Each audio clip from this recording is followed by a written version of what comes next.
What up, YouTube? Today's video, I just want to talk about this topic I was thinking about. Now, I don't know the exact words, you know what I'm saying, so don't quote me, but you understand what I'm saying. You feel me? But listen, now, God said, or, whatever you want to call him or her, but God said that.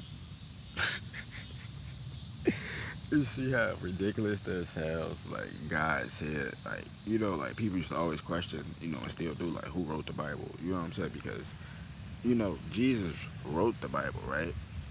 I'm guessing, you know, like back then, when his time when he was walking on the planet, he wrote the Bible, right?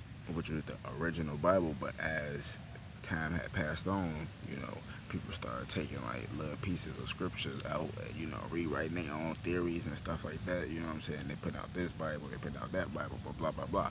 But I'm saying though, like, that's really how it is. It's nothing but like New Testament and stuff is nothing but like washed down, like a washed down version of the Bible. You know what I'm saying? How you get the original and people keep on making copies of it. You know what I'm saying? And then like as they making copies, like okay, you have the original Bible. Then next you know somebody takes the original Bible and rewrites it as a trying to fix the pronunciation. What the fuck? Fix the pronunciation. Yes. Okay. Fix that. You know, clean it up. You know what I'm saying? Like make it more readable and make it more valuable. You know what I'm saying? But nothing's more valuable than the original. But once the second one is written, people gonna be like, okay, this the second one. You know what I'm saying? The first one we probably can't really get our hands on, but the second one is giving us like real good details of what Jesus said we should do in order, to make it to the next level or things of that nature. You see what I'm saying? I'm just speaking like from a point of view, right?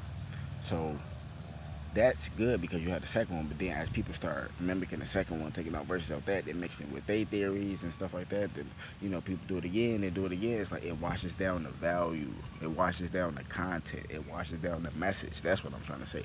But I just thought about it, like they say God said you should not be in love with the world. You know, so what's a man to gain the world and lose his soul? Something like that. Like yeah, what's a man to gain to no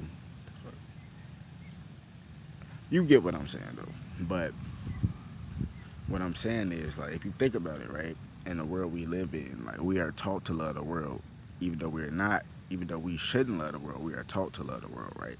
I was thinking like in a way, couldn't that be like a plan for like a setup deception for you to go to hell, for us all to go to hell? Because you know how they say we should not be in love with the world, but we're still in love with the world. You know what I'm saying? It's like we're forced to be in love with the world because it's like humans as creatures of habit. Whatever is our environment, we mimic that. You see what I'm saying? So whatever you see, you're gonna mimic that. That's just human nature, right? So if we taught to love the world and we're around all this worldly stuff, it's like you have no choice but to be in tune with the world. If you get what I'm saying, like love all the things you shouldn't love, and be around people you shouldn't really be around and stuff like that. So it's like just a theory I thought about. Like, isn't it like a setup destruction for us all to go to hell? You know what I'm saying? Because they like push this worldly stuff, even though they know we shouldn't be in the world. I don't know. It's just a theory.